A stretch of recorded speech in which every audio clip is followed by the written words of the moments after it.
Welcome to episode 169 of Explode Your Expert Business Show, brought to you by gtex.org.uk.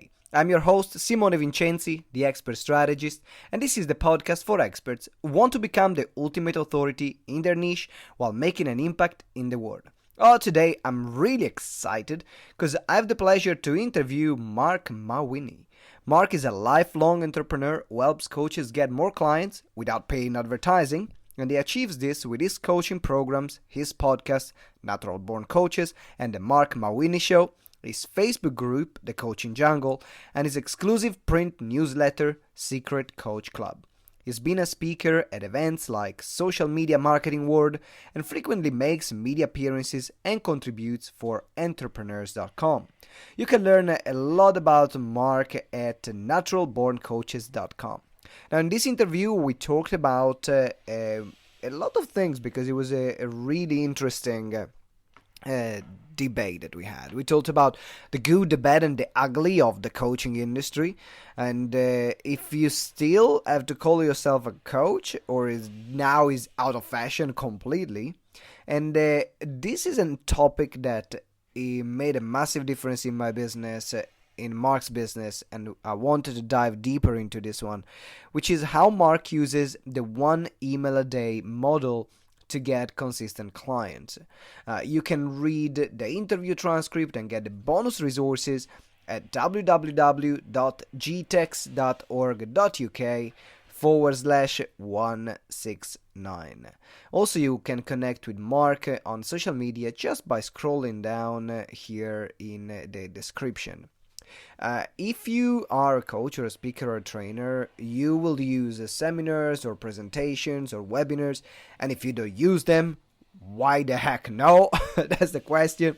But if you're already using them and you want to start creating six-figure presentations and becomes awesome at selling from the stage, but without compromising with your integrity, get the Ultimate Selling from the Stage checklist, which is the most comprehensive checklist to create a pitch that sells without using these sleazy and manipulative techniques. So you can get it in the show notes, the link is below. And I know while you are building your business, it can be very lonely and isolating, in particular at the beginning. And the farther you go, then the more you want to network with the high-level individuals. So why don't you join our Facebook group, Explode Your Expert Business community, where you can connect with the thousands of like-minded experts like yourself, all willing to help and support each other. So click the link in the show notes or go on Facebook and find us at Explode Your Expert Biz community. Now, if you haven't subscribed as well to the show, make sure that you subscribe right now, in this moment. And I'm looking forward to seeing you on the other side. Let's start the music with the Natural Born Coach with Marc Mawhinney.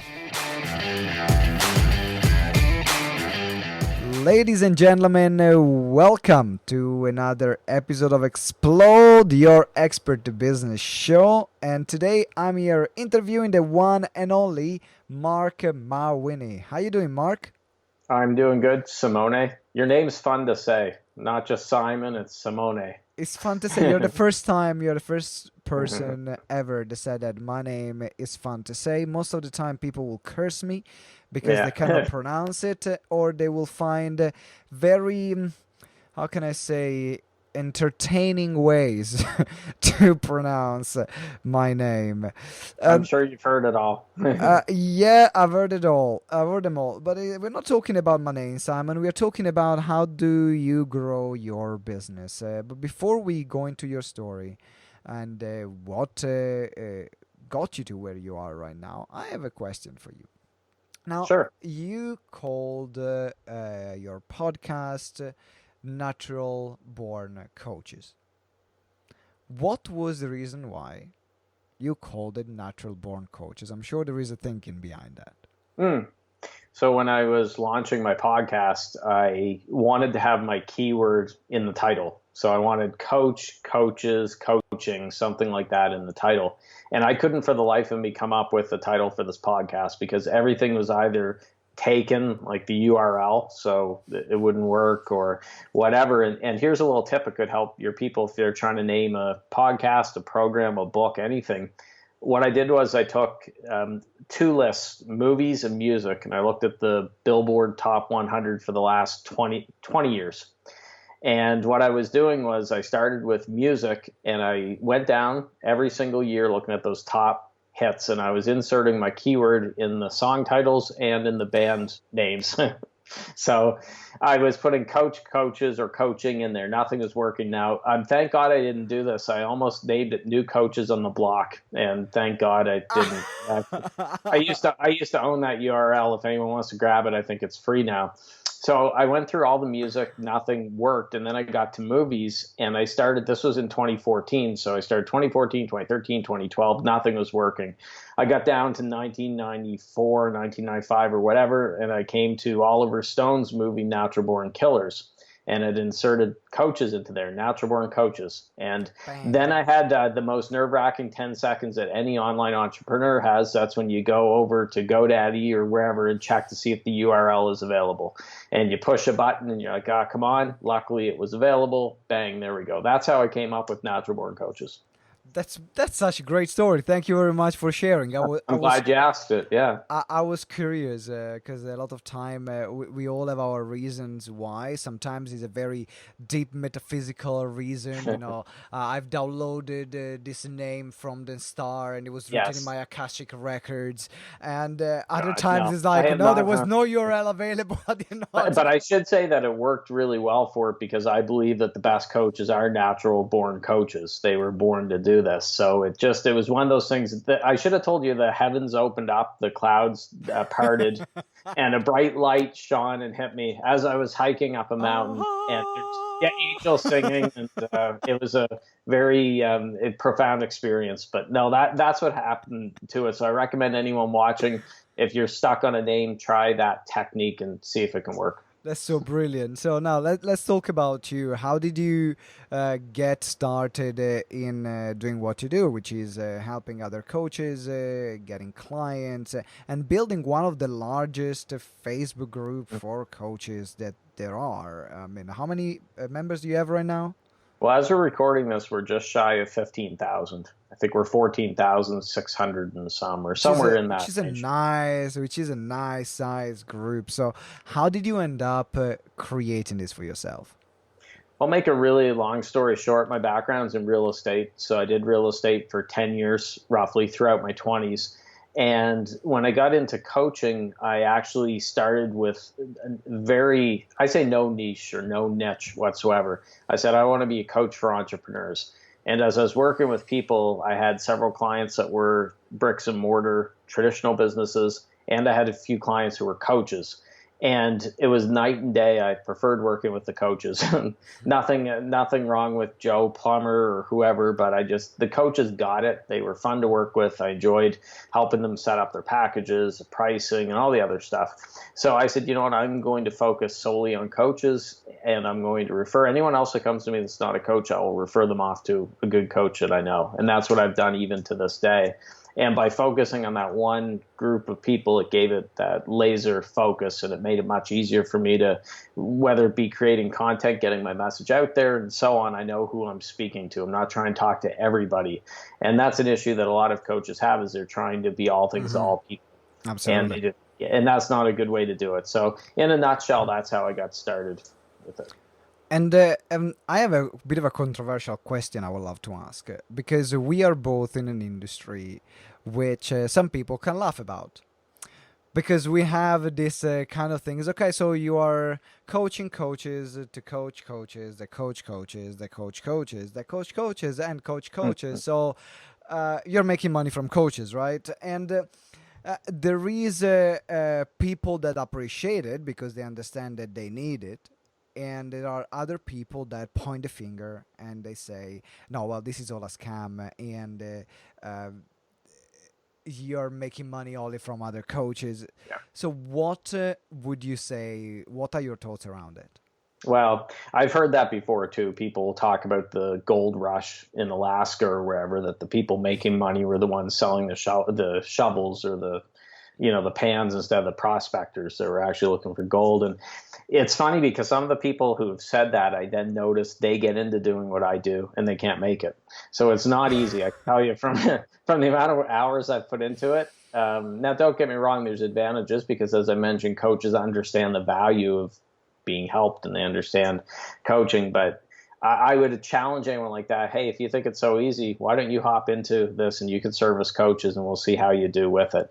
With my podcast, I've done almost 600 interviews with natural born coaches, and that's with successful coaches. And I can tell you that they are working with all sorts of people. They are not just coaches who coach coaches.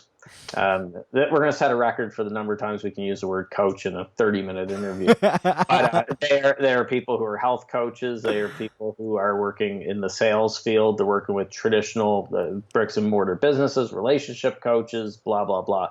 So I would challenge anyone to look through the 600 or so interviews on naturalborncoaches.com. You will see that there is a broad range of people. There are people hiring coaches who aren't coaches, believe it or not, those people. And I think we're just at the tip of the iceberg now. As the years go on, more and more people who are out in the real world, who are living down the street from you or your coworkers or whatever, they're going to start hiring coaches. It's going to become a more normal thing.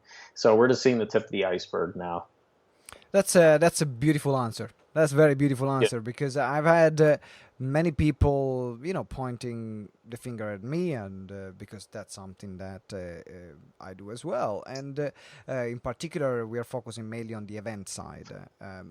Yes. And so I have many answers for it, but I never put it in that way. And I think it's completely right. Give it a go. Give it a go, and then you see if you're making it. Somebody once posted, this was relayed to me by a coaching friend that I know, and they said, what did they say? They said, coaches who coach coaches are pond scum. There's something like to that effect. Yeah. Oh, wow. Yeah. Okay. We'll rush out and go grab pondscum.com if that's still available. But again, I would challenge any of them then, if they think it's an easy niche to work, jump into it and show us how easy it is, because it's not. Because on the other side is even more skeptical. Yeah, and there's a lot of competition out there. There is a huge competition. Well. They are very skeptical because they might have been burnt in the past, or they know what another person is doing when selling to them most of the time. Yeah, they know how the hot dogs are made, like they say. But I would say as well is there are a lot of people in this niche who don't have the results to back it up. They roll out of bed today and they just, hey, I'm a coach who coaches coaches. I think anyone looking at my business can look at what I've put out there between the podcast, between all the other things that I've been doing over the last 5 years, and they can say, hey, this guy's serious. He's passionate about what he does. I mean, I'm creating so much content out there and putting so much stuff out for coaches that they could, and I've worked with hundreds of coaches and gotten them the results that they wanted. So I think that there's more of a track record, but you're right in a certain extent. If somebody just rolls out of bed today, doesn't have a clue what the heck a coach is, and then they try to work this niche, there's a disconnect there. It's going to be, I think that is pond scummy. I agree with you. Absolutely. And then I have another question that I want to address in this. What's next, about like Donald Trump or something? We're talking about controversial stuff. No, I don't. Who is Donald Trump, by the way? Yeah. Okay. So the other question is about the coaching industry. Because you are very involved and you're very passionate about the coaching industry. And everyone that I met, that we are common friends, they always recommended you because you have the industry, like you care about the industry as a whole. You not just care about your business, but it's a care that you have about the industry as a whole. And that's something that I have too. That's why I connected with a lot of your messages that you were putting on your Facebook group and a lot of your content that you put online.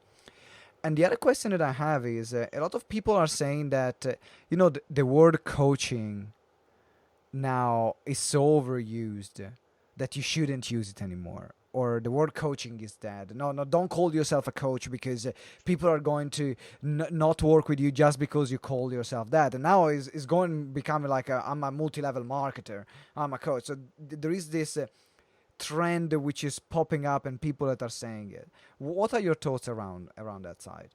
I've noticed the same discussions going on. I think it's kind of silly. If you're coaching, don't be afraid of saying that you're a coach. I see so many, I talk to people and they'll say, well, I'm not a coach. I'm a manifesting bitch boss babe or whatever. Okay, well, you're a coach, right? I was in an airport in San Diego. I went into a bookstore and I put this up on my Facebook because I took a picture on this bookshelf. Three or four straight books had a play on bitch boss babe. That's what they all said, and I thought that's a new thing now. It's not coaches who coach coaches. It's bitch boss babes. I don't know, but if you're a coach, you're a coach, and don't worry about it. You got 7 point something billion people in the world. You need very few of them to have a successful coaching business. If someone's not going to work with me because they put their nose up about the word coach, then I don't want to work with them anyways. But with 10 clients, if you're charging what you should be charging, you can have a very successful business. Now, you're going to kill some of your viewers are going to kill me if they're in network marketing. I'm not a fan of network marketing, so I take offense to be dumped in with network marketers. But anyways, not saying they're all bad people. It's just not my thing with it. And I think coaching is very powerful. It can change lives, and we shouldn't be ashamed of using that word. Thank you for sharing. I really appreciate it. Yeah, now you're going to get a bunch of hate mail from network marketers. Or I know. Well, you know what? I don't. I think personally on this matter is less about the person and is more about how they apply their business, because I've known some very successful network marketer and they are incredible people and have built great businesses. And then I've met other network marketing that is like, please stop whatever you're doing because you're destroying your industry. And I think we can use the same in the coaching industry. You find great coaches that you respect and you value, and you see the work and the ethic that they put behind every single thing that they do. And then you see others that they're like, oh my God, like why are you even doing this? Well, my background, like I mentioned, is in real estate. So I was a real estate agent for a decade. You want to talk about being called pond scum. Real estate agents are down around politicians, used car salesmen, or whatever. So it was actually a step up for me to go from real estate agent to coach. Can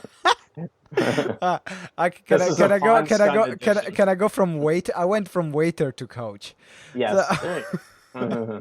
So there is it didn't happen straight away. It took me 4 bloody years, but then finally it happened when it happened. That's a very good conversation. I like that. In particular, because there are a lot of conversation around the industry right now. Does it needs to be? Actually, this is the last question I want to ask around this part. Do you think this industry, the coaching industry, needs to be regulated or not? Because at the moment, it's not a regulated industry. There are private organizations that do qualifications. People can argue that they're worth something. People argue they're worth nothing. What are your thoughts around it? Well, I've heard the arguments, and well, first off, if government's ever involved, my default answer is hell no, because government tends to screw up whatever it gets its hands in. So I don't want government touching whatever. The industry already is in a way regulated. What I mean by that, not like certain professions, but what I mean is the cream generally rises to the crop. If you're a bad coach, you get in there and you rip off a bunch of people and you're just not doing a good job, word gets around very fast in the online world. There's people I saw a couple of years ago that were doing very well, but they weren't backing up what they were selling. And it's like Bob Berg told me when I had him on my podcast. Bob Berg wrote the book, The Go-Giver and Endless Referrals and some great books. He said money is an echo of value. So you have to have, to get money in your bank account, you have to be providing value. So those the pond scum coaches who are the salespeople, great at selling, but they can't back it up. Sure, they're going to get some sales there, but they're not going to get any repeat business, any referrals or anything like that, and they're going to work their way out of the industry. So in a nutshell, no, I guess that's my answer, is that not the regulation, the traditional sense of the word. And I mean, we could get into a whole discussion about certifications and stuff like that. I don't have a certification. The School of Hard Knocks is my certification. There's good coaches who have certifications. There's bad coaches who have certifications, and vice versa. Good coaches who don't, and so on. So there it is. We could do a 5-hour podcast on that. Yeah, we can move to the next topic now. So thank you for sharing your point of view. These are questions every now and then I love to ask because I have my opinions. Everyone else has their opinions, and I think it's important that we care about this industry and we keep those conversations alive. Personally. So now the question is about you and the way you grow your business. What's working right now in growing the business that you have? Because you've been able to have a fair amount of followers, fair amount of clients, fair amount of business success, the podcast and everything. So what's working right now in your business that you're saying, okay, these are the things that work the most?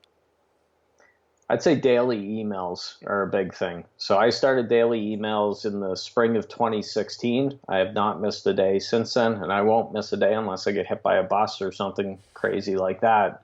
But daily emails, I think, are incredible. They've done wonders for my results from my email list with my business, a lot of revenue from my email list, and I've gotten a lot of other coaches onto that daily email train. And I know some people are thinking, oh God, daily emails, I would unsubscribe from that list so fast and throw a rock through the person's window and all this other stuff. They work. It takes a bit of a leap of faith because a little voice in your head will be thinking, oh God, I can't do daily emails. I highly recommend it. So daily emails is something that has changed my business. It's a huge part of what I do. Email isn't dead. Don't believe anyone who says that. And daily emails are the way to go. Don't Ben Settle put it best. He's a big daily email guy. He said don't he says a lot of people treat their email list like a booty call. They only email them when they want something. So it's Sunday morning at 1 a.m., 2 a.m. They're it's like texting that girl you want to hook up with or something. That's not the way to treat your email list. You email them every day, and don't be afraid to sell, by the way. If you're entertaining them, you're telling stories, giving them stuff. You want them to open the emails. Don't be boring, but don't be afraid to sell either. And I highly recommend daily emails. Is there any particular strategy that you follow when you're sending your daily emails in terms of content, time of the day that you found working really well for you? Well, I say send them the same time of every day, but there's no magic time. So whatever time you pick, stick with it. I send my emails out at 7:30 a.m. Eastern time every single morning. And then there's some days I do multiple emails. If I'm doing a promotion, doing something, I could send upwards of 6 or 7 emails a day. Not usually. But at 7:30 a.m. Eastern time zone, that goes out. And the cool thing is people get accustomed to seeing you in their inbox. So I remember last year I had an issue with Weber. That's who I do my email with. There was a glitch and there was a delay of a few hours for that email to go out. I was getting emails from my subscribers saying, where's your email today? They thought I unsubscribed them from my list. One of them thought I was doing a social experiment. I'm like, nope, there's a tech glitch with Weber. And it would end up going out a few hours later and everything was fine. But that shows how people get used to seeing Mark or Simone in their inbox every single day. So I highly recommend don't get too hung up on trying to pick this magic time or anything like that. I know some people who send them out at 10 p.m. consistently. Just pick a time and stick with it. I mean, a few other tips is you don't have to do 10,000 word manifestos. Mine are generally upwards of, they might be 200, 300 words tops. I tell a story or I give some sort of nugget there, and then I transition to the call to action. By the way, after I tell a story, I go over this in greater detail in module 3 of my blank program. More details here or whatever. And is the call to action always a sales call to action, or you alternate the call to action with one day there is a sale, one day there is a link to a blog post on the website or to a post on the Facebook group? What's your strategy around it? Usually it is to usually the last 2 weeks of the month, I hit my print newsletter heavily, Secret Coach Club. So it's sending them to secretcoachclub.com. That was my sneaky way of putting a plug in here for Secret Coach Club. The first 2 weeks of the month are more if I'm doing a joint venture with someone or a webinar, I'm sending them there. The odd time I'll send them to one of my podcasts. That could be the call to action. But usually it is a sale. And a lot of coaches are afraid to sell. I say you have to sell to help. And unfortunately, a lot of coaches can't get past that, and that's why they're struggling. So don't be afraid to sell. I say ABO, always be offering. Yep. Who are your biggest influencers that you followed, where you took inspiration of using this model? So you already mentioned Ben Settle. Yeah. Yeah, Ben would be one of them because, as said, he got me into the daily emails. I had him on my show a few years ago. The late, great Gary Halbert is one of them, the prince of print, really big in the copywriting world. I recommend anyone check out Gary Halbert's stuff. So they've been some big influences. What else do I have? Sean D'Souza. I just did a joint venture with Sean. He's great. He's with Psychotactics. He has some really cool stuff. So Sean D'Souza is another one. One of the things I've done is, you know how the online world, there's so many voices, you could very easily be on hundreds of email lists and following all these people. I try to be very selective with who I follow. If it's someone like a Ben Settle or someone like that, I will follow them. But I don't follow hundreds of different people because, frankly, most people online are full of it. So I go with quality over quantity. And that's another rule, which is good for any. I now take the approach, because I'm in my 5th year of online business. I assume someone's full of it unless they prove me wrong. So you're not full of it, Simone. But anyone else who approaches me, they have to prove themselves to me. I think they're full of crap until they prove otherwise. Well, thank you for trusting the work that we put in.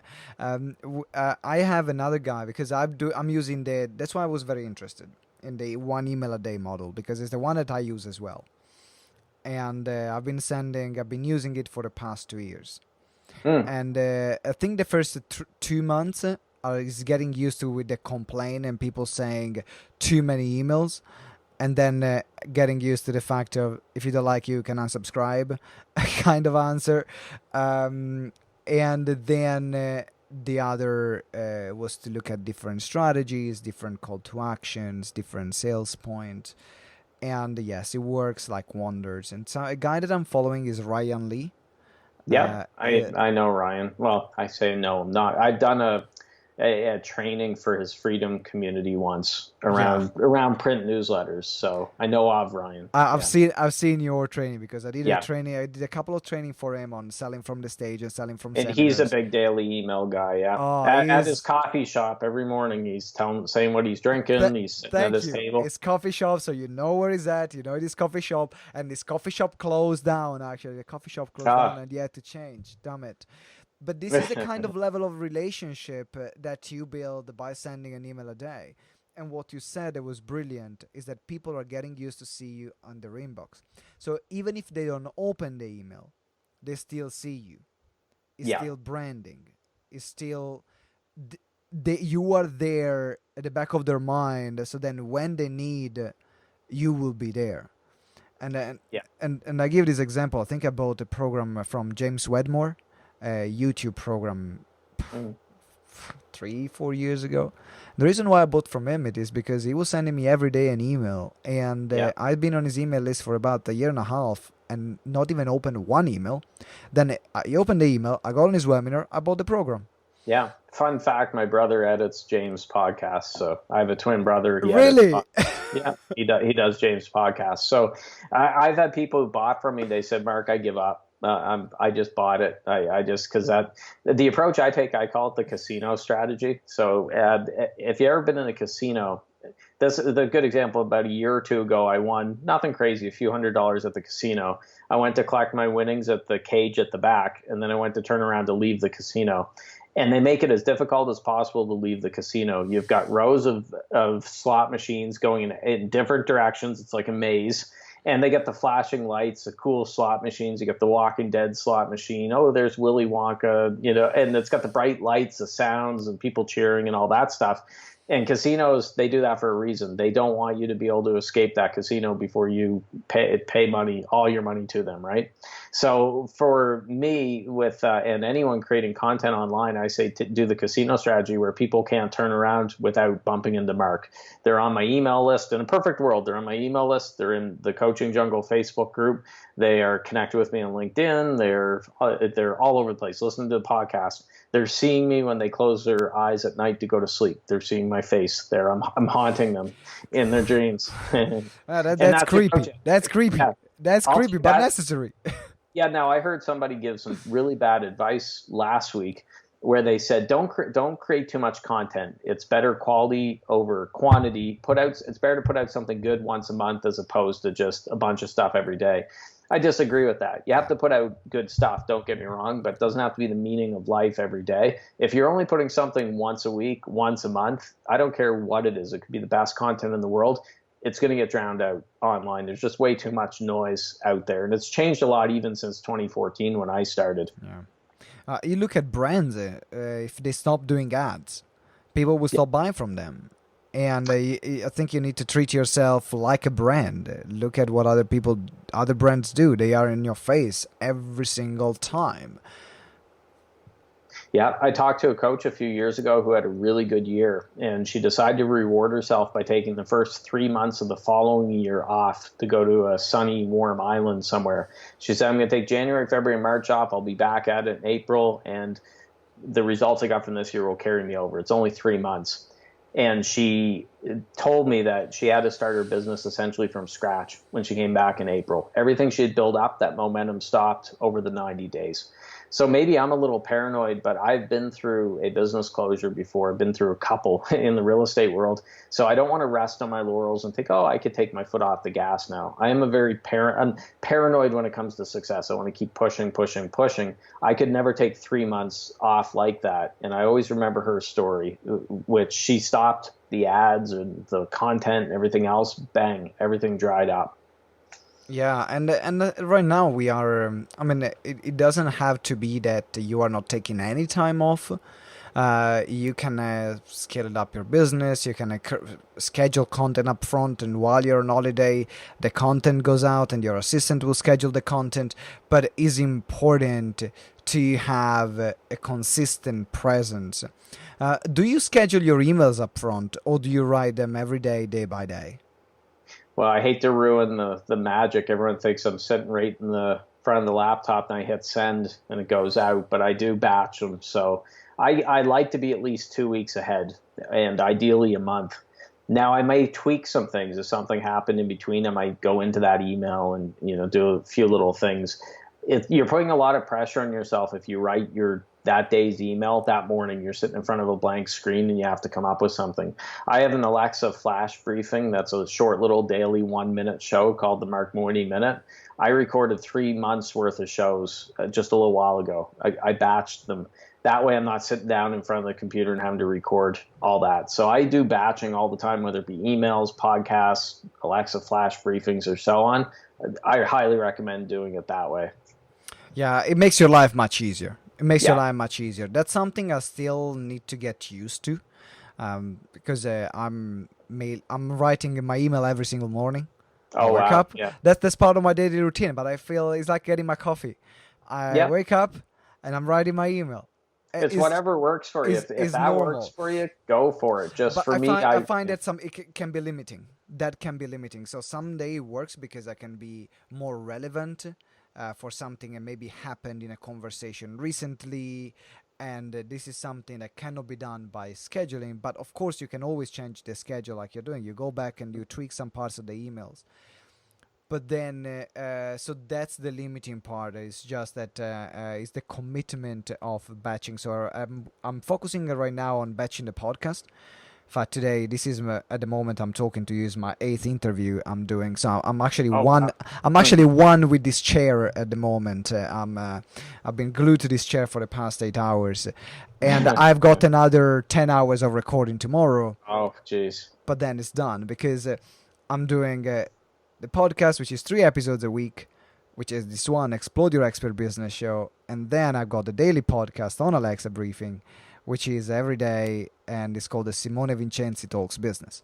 But these are done every single day. And I agree with you that the content needs to be consistently put out there.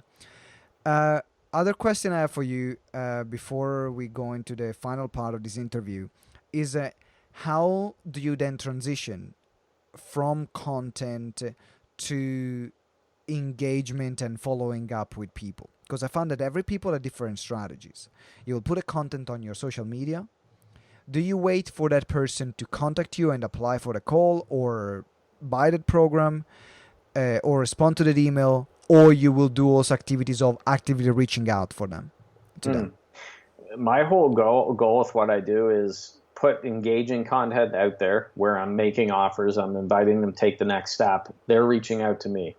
I'm not chasing them. So back in my real estate days, I was a chaser. I was like a dog with a car. I had to phone home sellers and I used to have to hound them. And it was a lot of prospecting. And I specifically said to myself when I got into coaching, I don't want to chase anymore.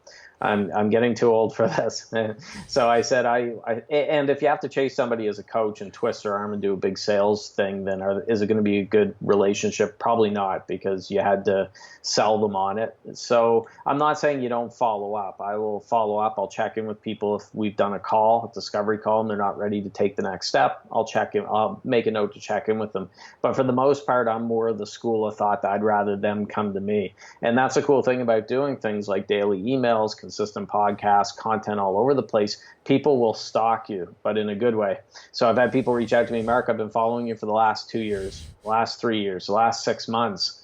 And that's my sales. That's selling for me. It's your 24-hour salesman. I would much rather do that as, oh God, this is what's happening now. So we're going to tick off network marketers, but we'll tick off high ticket closing sales experts now. LinkedIn, every day I'm getting multiple messages from high ticket closers, and it's driving me nuts. So all the power to you. You know, I appreciate people who have that the initiative to go out and prospect or whatever.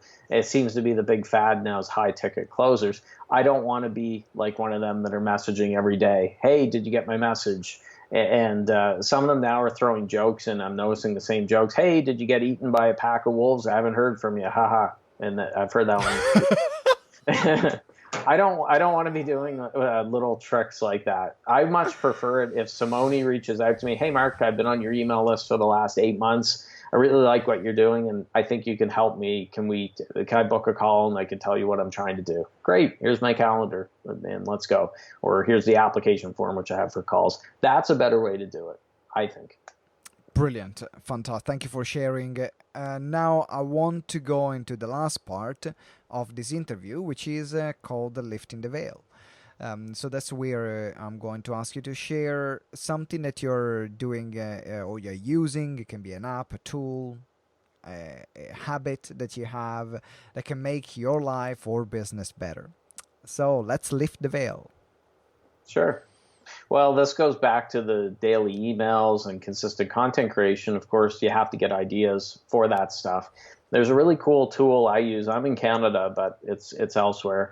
It's called Texture, and it's an app that will give you digital magazine subscriptions. So magazines like Fortune, Forbes, Inc., all these type magazines, $15 a month. You can subscribe to all of them. You get them delivered to your iPad or whichever device. I get a lot of, not a majority, but a lot of my daily email and content ideas, stuff that I put out on social media from the Texture app. I'm reading an article that I wouldn't have been reading without that app, because I used to buy a lot of magazines. It drove me nuts to have to throw out hundreds of them in big garbage bags. They take up all this space. Yeah. And I like it with the Texture app. You can save the articles that you want to write about later, can put them into folders, can email them to yourself, whatever. So I recommend a Texture or an app like that will give you magazine articles. I mean, technically the same thing with news sites, the Drudge Report and CNN, you know, I know Trump will say fake news, CNN, Fox News, whatever. News sites are great for that. If I'm ever stuck for an idea for a daily email, I just go looking at the news sites, and that's where I get a lot of my ideas from. That's fantastic. Thanks a lot. So it's Texture. Texture. Texture. Texture. T-U-R-E. Yeah, your U-R-E. Fantastic. So guys, there's going to be of the Texture app as well in the show notes where you can give it a go and take it for a ride. Mark, has been a pleasure having you on the show. I utterly enjoyed our conversation. Yeah, I had fun.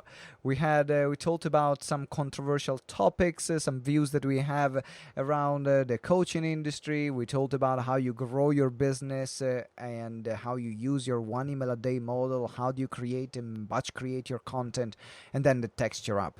So if someone is listening right now and said, you know what? this guy Marc makes a lot of sense. I want to start following him or I want to work with him. What's the next step? Best place to find me would be naturalborncoaches.com or my Facebook group, thatcoachingjungle.com. Will forward you there, thatcoachingjungle.com. And you're a member. Thank you for being in the group, Simone. Such a great group. Great group. Yeah, it's a fun group. So I'm in there every day as well. But naturalborncoaches.com or thatcoachingjungle.com. Fantastic. There are going to be the links in the show notes, so you can scroll down and find them. Make sure that you connect with Marc, because in particular, if you are in a coach yourself, you know that there is a great power in networking and great power in connection and great power in sharing what's working, what's not working. And that's what I found personally in the group. I find that there are those groups that are completely dead. No one is commenting, no one is doing anything, and actually I found that the Coaching Jungle is one of the most active group that I've seen, and that's why I can highly recommend it. Make sure you get your ass to the Coaching Jungle. Great group. Marc, thank you very much for your time. It's been a pleasure having you on the show. Thank you, Simone. You are welcome indeed. And ladies and gentlemen, subscribe right now. What the heck are you waiting for if you haven't done already? Make sure that you subscribe and also leave us a review. 5-star, of course. Letting me know what did you enjoy the most about this week's episode. The episode that we did right now with Marc. And that will help us spread the word to more people, so we can keep creating even more amazing content and have great guests like Marc here today. Up until next episode, I wish you a fantastic day, and always remember that together we grow exponentially. I'll see you next time. Ciao.